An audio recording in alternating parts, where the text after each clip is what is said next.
Capítulo 11. Dominio propio. Como ciudad derribada y sin muro es el hombre cuyo espíritu no tiene rienda. En la antigüedad los muros de una ciudad eran su principal defensa. Sin ellos la ciudad era presa fácil de sus enemigos. Para el piadoso Nehemías, un judío cautivo en la lejana ciudad de Susa, la noticia de que el muro de Jerusalén había sido derribado significaba la destrucción final de su ciudad amada. Cuando escuchó la noticia, él se sentó y lloró. El dominio propio es el muro del creyente para defenderse de los deseos pecaminosos que batallan contra su alma. Charles Bridges comentó que la persona sin dominio propio es presa fácil del invasor. Se entrega a sí mismo al primer asalto de sus pasiones incontroladas sin oponer ninguna resistencia. Dado que no tiene disciplina sobre sí mismo, la tentación se convierte en la ocasión de pecar y lo conduce a extremos terribles que no había contemplado. La ira conduce al asesinato. El descuido en cuanto a la lujuria lleva al adulterio. El dominio propio es el control de sí mismo. Probablemente la mejor definición es el gobierno de los deseos propios. D. G. Kell lo describe como la capacidad de evitar excesos, de permanecer dentro de límites razonables. George Bethune lo llama la regulación saludable de nuestros deseos y apetitos, que previene sus excesos. Estas dos descripciones suponen lo que todos sabemos que es cierto. Tenemos la tendencia a complacer de manera desmedida nuestros distintos apetitos y, en consecuencia, necesitamos refrenarlos. Pero el dominio propio abarca un rango de vigilancia muy amplio, no solo el control de nuestros apetitos y deseos corporales. También tenemos que ejercer dominio sobre nuestros pensamientos, emociones y palabras. Hay una forma de dominio propio que dice sí a lo que debemos hacer y dice no a lo que no debemos hacer. Por ejemplo, yo rara vez quiero estudiar la Biblia cuando estoy por comenzar un estudio. Hay muchísimas otras cosas que son mentalmente más fáciles de hacer, tales como leer el periódico, una revista o un buen libro cristiano. Una expresión necesaria de dominio propio, entonces, es sentarme en la mesa del comedor con la Biblia y un cuaderno y decirme a mí mismo, ¡hazlo! Esto quizá no suene muy espiritual, pero tampoco suena muy espiritual la exclamación de Pablo, golpeo mi cuerpo y lo pongo en servidumbre. Primera a los Corintios 9:27. El dominio propio es necesario porque estamos en guerra contra nuestros propios deseos pecaminosos. Santiago dice que esos deseos nos arrastran y nos seducen para pecar. Ver 1:14. Pedro dice que batallan contra nuestras almas. Ver 1 de Pedro 2:11. Pablo los describe como engañosos. Ver Efesios 4:22. Lo que hace que estos deseos sean tan peligrosos es que habitan en nuestros propios corazones. Las tentaciones externas no serían tan peligrosas si no fuera por el hecho de que encuentran este deseo aliado al interior de nuestro propio pecho. El dominio propio es un rasgo esencial del carácter de la persona piadosa que la capacita para obedecer las palabras del Señor Jesús. Si alguno quiere venir en pos de mí, niéguese a sí mismo, tome su cruz cada día y sígame. Lucas 9:23. Es imposible ser un seguidor de Jesús sin prestar cuidadosa atención a la virtud del dominio propio en nuestras vidas. En versiones recientes de la Biblia, los traductores han usado la expresión dominio propio para traducir dos palabras distintas en el lenguaje original. La primera palabra, usada por Pablo en la lista denominada el fruto del Espíritu, se refiere principalmente a la moderación o templanza en la satisfacción de nuestros deseos y apetitos. Un amigo mío que solía enseñar griego dice que esta palabra tiene el significado literal de fortaleza interior, y se refiere a la fortaleza de carácter que le permite a uno controlar sus pasiones y deseos.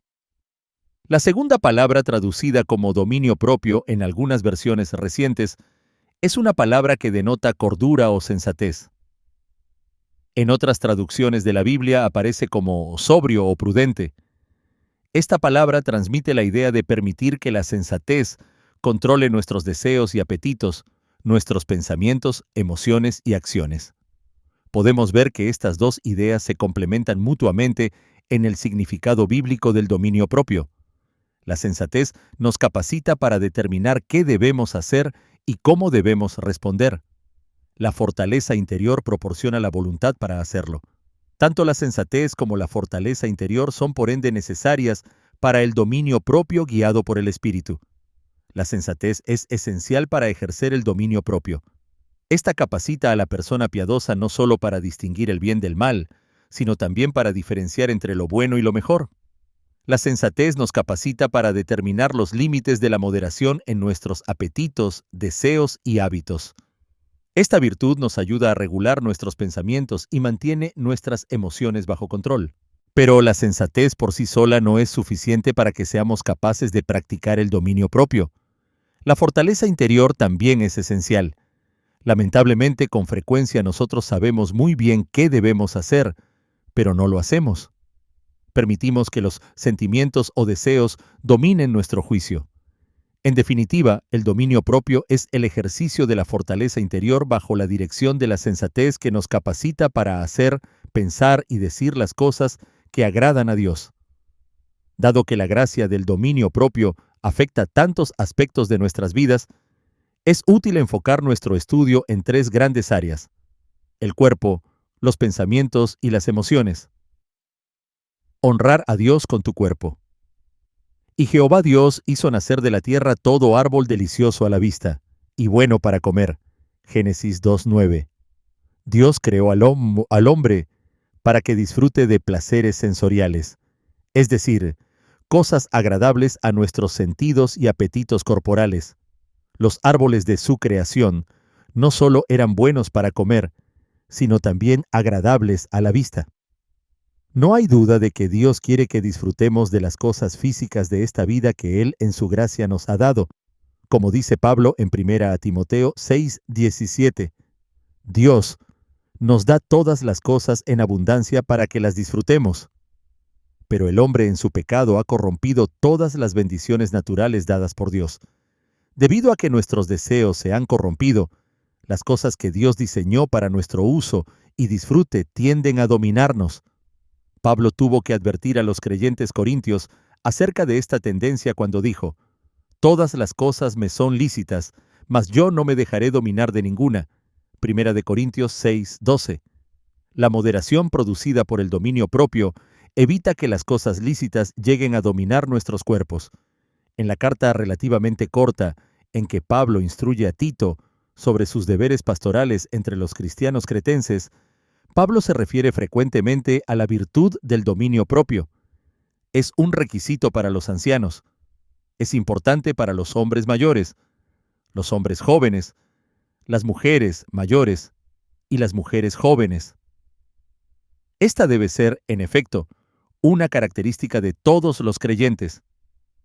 ¿Por qué Pablo hizo tanto énfasis en este rasgo del dominio propio? Porque los cretenses eran siempre mentirosos, malas bestias, glotones ociosos. Tito 1:12. Ellos evidentemente necesitaban la gracia del dominio propio. Alguien descrito como un glotón ocioso necesita sin duda aprender el dominio propio del cuerpo. El dominio propio del cuerpo debería estar orientado principalmente a tres áreas de tentación física: la glotonería, tanto en la comida como en la bebida, la pereza y la inmoralidad sexual o impureza.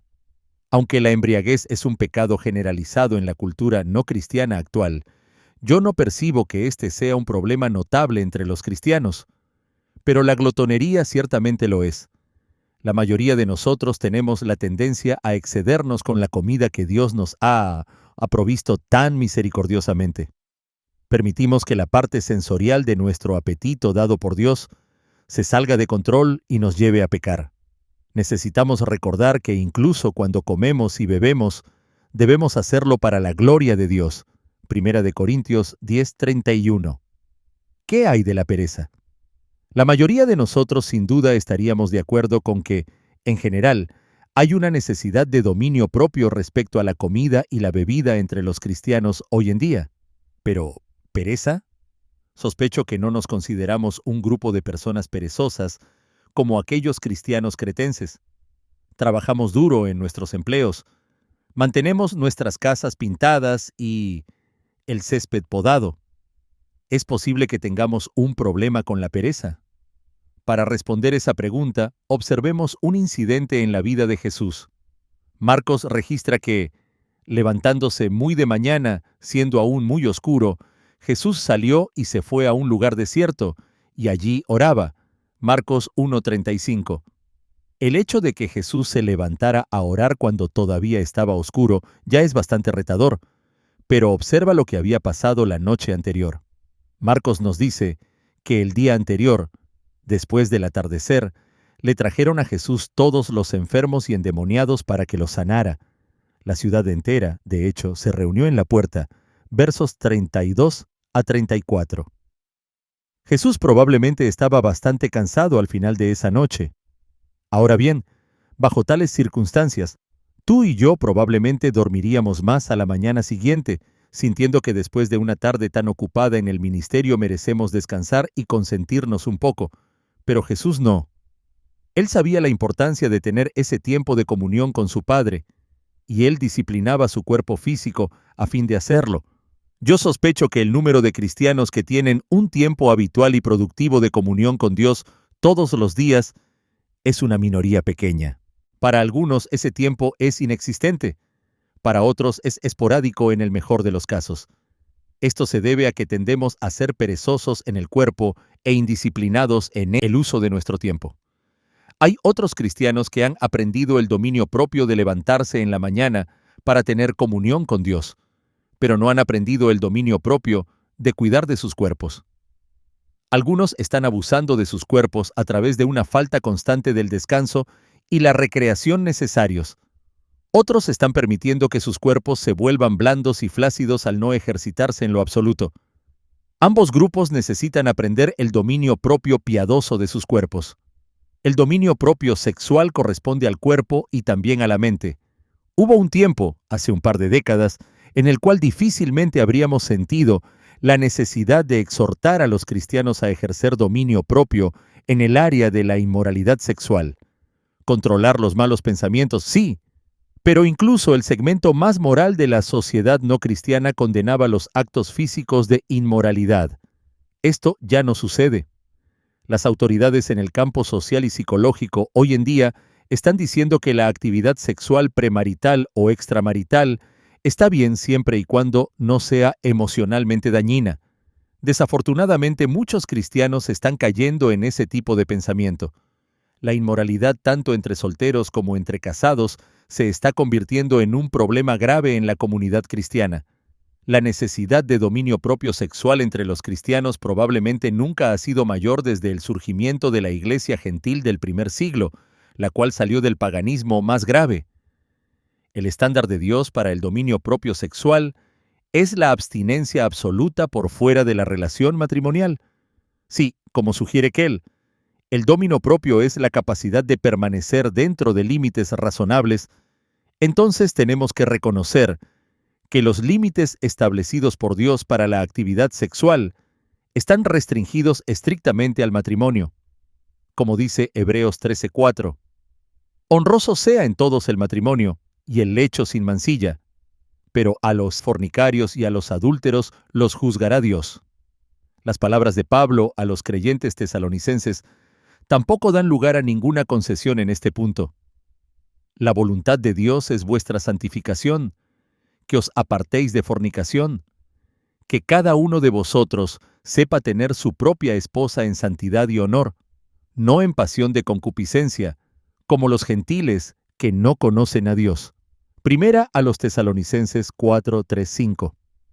Los cristianos debemos ejercer dominio propio no solo en el área de la actividad sexual, sino también en el área de los pensamientos impuros, las miradas lujuriosas y las conversaciones insinuantes.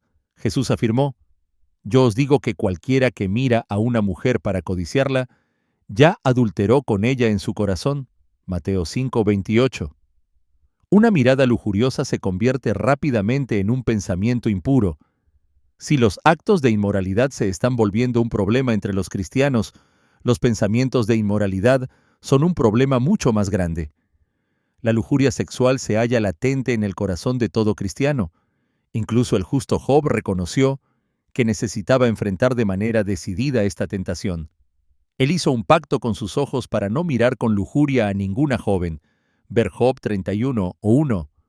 Si Job consideró que era necesario hacer este tipo de compromiso en la época en que él vivió, ¿cuánto más lo necesitamos nosotros en la sociedad actual, cuando la lujuria sexual es explotada hasta para promocionar bujías? Así que el tema del dominio del cuerpo, especialmente en el área de la pureza sexual, conduce naturalmente a una segunda área del dominio propio: nuestros pensamientos. Llevar cautivo todo pensamiento. Pablo dijo: llevamos cautivo todo pensamiento a la obediencia a Cristo. Segunda a los Corintios 10:5. Aunque el contexto inmediato indica que él se estaba refiriendo a los pensamientos de sus oponentes en Corinto, este de todas formas es un objetivo valioso para el control de nuestros propios pensamientos. El dominio propio de nuestros pensamientos significa albergar en nuestras mentes solo aquellos pensamientos que son aceptables para Dios. La mejor pauta para evaluar el control de nuestros pensamientos es la que Pablo menciona en Filipenses 4:8. Todo lo que es verdadero, todo lo honesto, todo lo justo, todo lo puro, todo lo amable, todo lo que es de buen nombre. Si hay virtud alguna, si algo digno de alabanza, en esto pensad. Así que, el dominio propio de nuestros pensamientos es más que simplemente negarnos a admitir en nuestras mentes pensamientos pecaminosos, tales como lujuria, codicia, envidia y ambición egoísta. Controlar nuestros pensamientos también implica enfocar nuestras mentes en lo que es bueno y agradable ante Dios. Salomón nos advirtió: sobre toda cosa guardada, guarda tu corazón, porque de él mana la vida. Proverbios 4:23. El significado de la palabra hebrea traducida corazón se refiere generalmente a todo nuestro ser consciente: entendimiento, emociones, conciencia y voluntad. Sin embargo, la advertencia es particularmente aplicable a la esfera del pensamiento. Es en nuestros pensamientos donde nuestras emociones y acciones comienzan, y donde los deseos pecaminosos plantan sus raíces y nos seducen a pecar.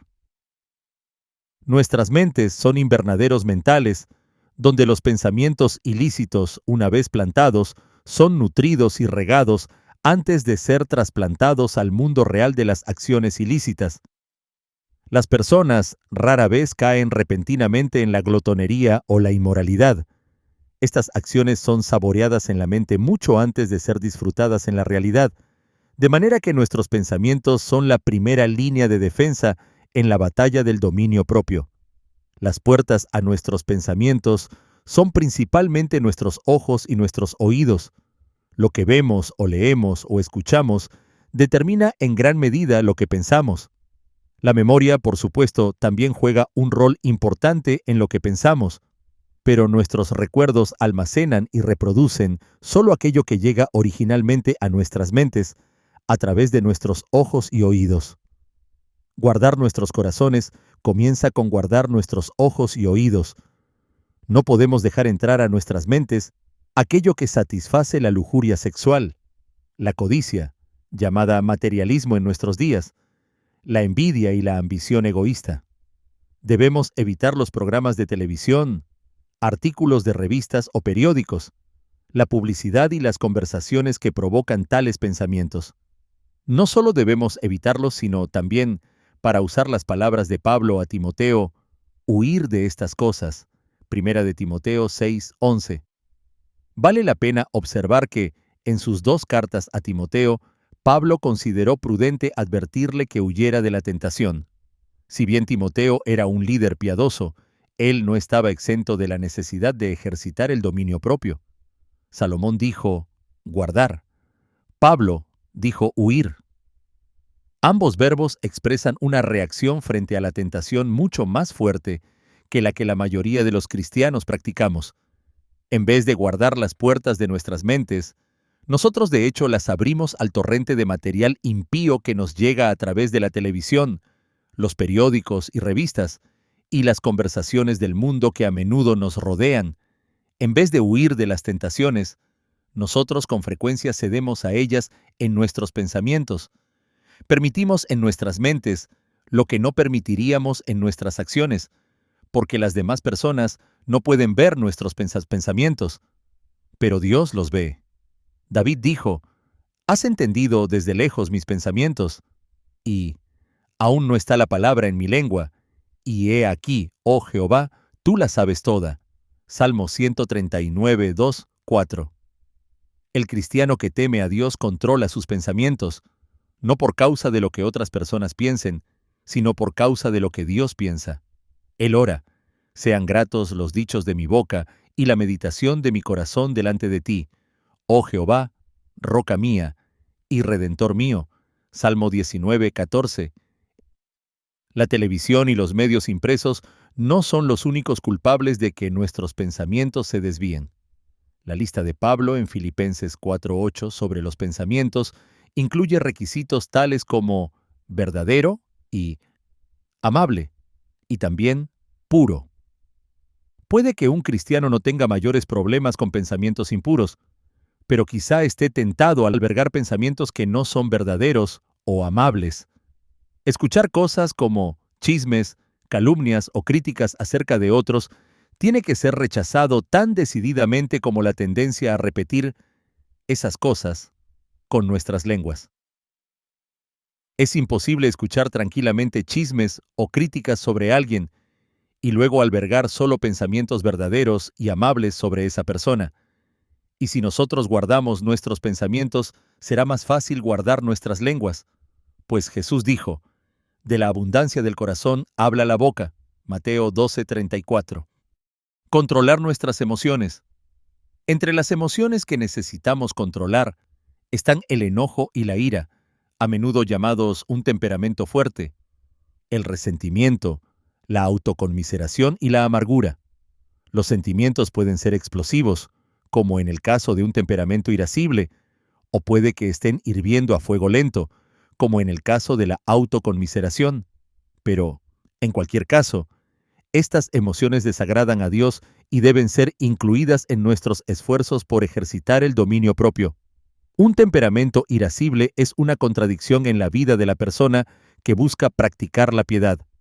Los estallidos de rabia son dañinos no solo porque liberan nuestras pasiones pecaminosas y descontroladas, sino aún más porque lastiman a aquellos que reciben tales estallidos. En ese sentido, el temperamento es un desafío particular en el área del dominio propio. Los pensamientos descontrolados y otras emociones son pecados dentro de nuestras propias mentes.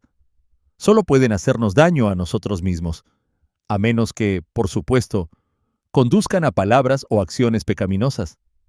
Pero un temperamento irascible daña la autoestima de otros, crea amargura y destruye relaciones. Desde luego, estamos hablando aquí de un temperamento fuera de control.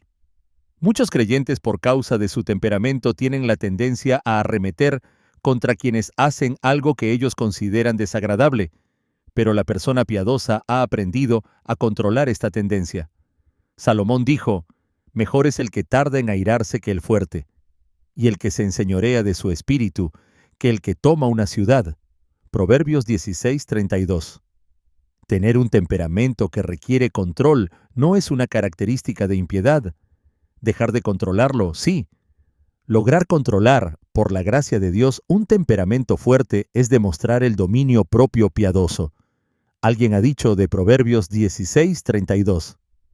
Noten el precio que el Espíritu Santo asigna a un temperamento controlado. Es más valioso que una victoria decisiva en una guerra.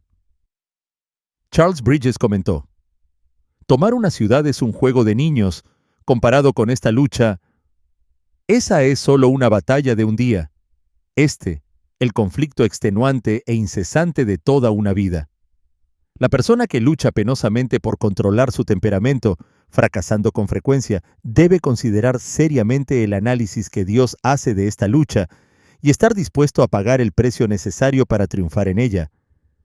Aunque no sean igual de dañinas para los demás, emociones descontroladas como el resentimiento, la amargura y la autoconmiseración pueden ser más destructivas para nosotros mismos y nuestra relación con Dios. El temperamento irascible se disipa rápidamente al actuar sobre otros. El resentimiento, la amargura y la autoconmiseración se acumulan dentro de nuestros corazones y consumen nuestras vidas espirituales como un cáncer que se extiende lentamente.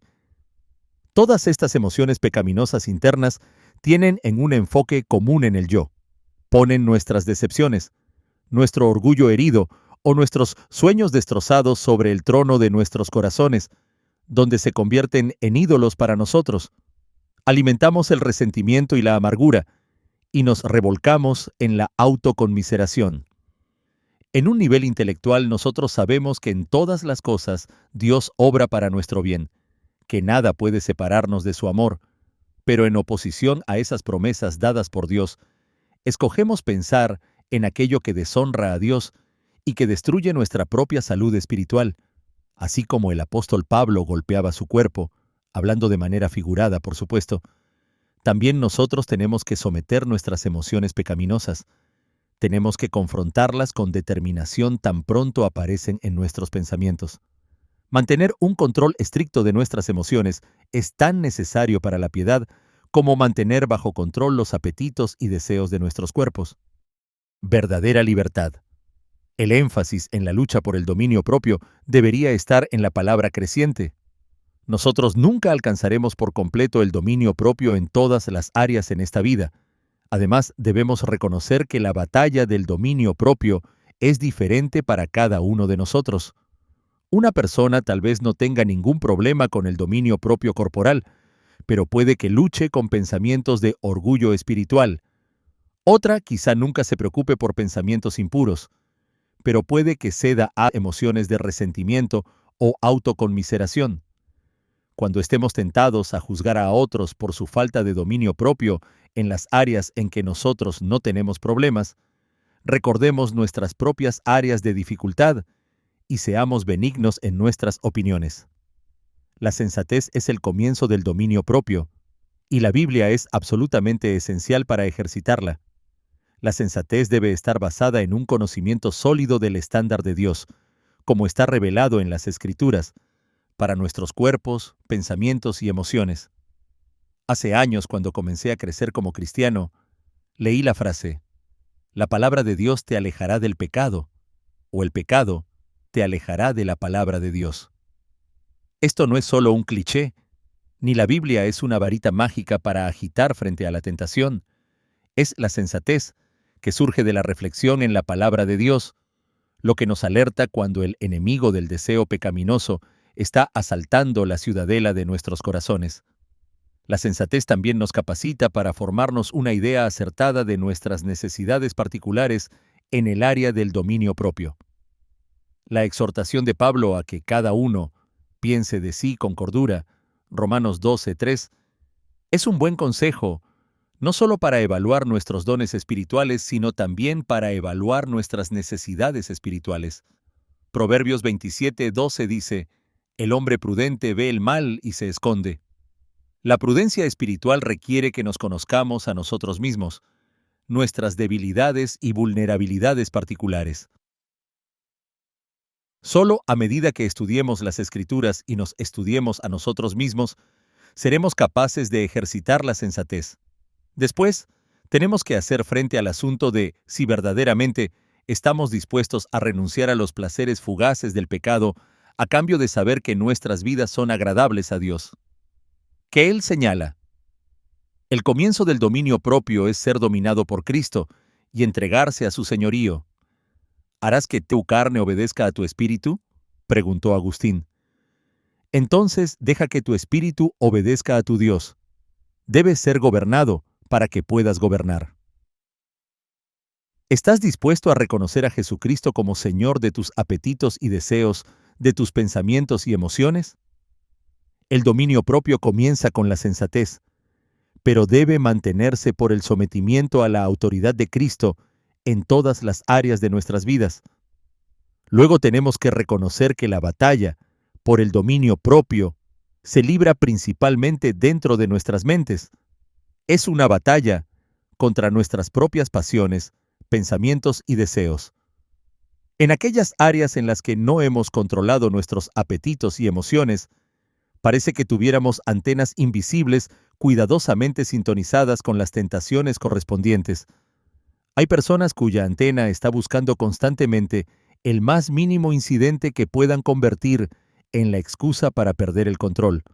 La persona que se rinde con frecuencia a algún apetito o lujuria corporal está constantemente atenta a las oportunidades para satisfacer ese deseo carnal. Tenemos que aprender a decir no a esas pasiones tan pronto entran a nuestras mentes. Sobre todo, tenemos que orar por la fuerza de voluntad interior necesaria para controlar nuestras pasiones y deseos. Es Dios quien produce en nosotros el querer y el hacer. Nuestras áreas particulares de vulnerabilidad tienen que ser el objeto de nuestras súplicas diligentes para que la gracia de Dios obre en nuestras voluntades. Al mismo tiempo, tenemos que reconocer que la voluntad es fortalecida por la obediencia. Entre más digamos no a los deseos pecaminosos, más estaremos capacitados para decir no. Pero para experimentar esto, tenemos que perseverar a pesar de muchos fracasos. Una parte importante de aprender dominio propio es abandonar los malos hábitos y reemplazarlos por hábitos buenos. Y este proceso siempre involucra una cierta medida de fracaso. Finalmente, como señala Kell, la verdadera autodisciplina espiritual mantiene a los creyentes dentro de ciertos límites, pero nunca encadenados. Su efecto es engrandecer, expandir y liberar. Santiago describe la palabra de Dios como la perfecta ley de la libertad. A medida que crezcamos en la gracia del dominio propio, nosotros experimentaremos, bajo la dirección y gracia del Espíritu Santo, lo que es ser liberados de las cadenas de nuestros propios deseos y conducidos a la libertad de la verdadera disciplina espiritual.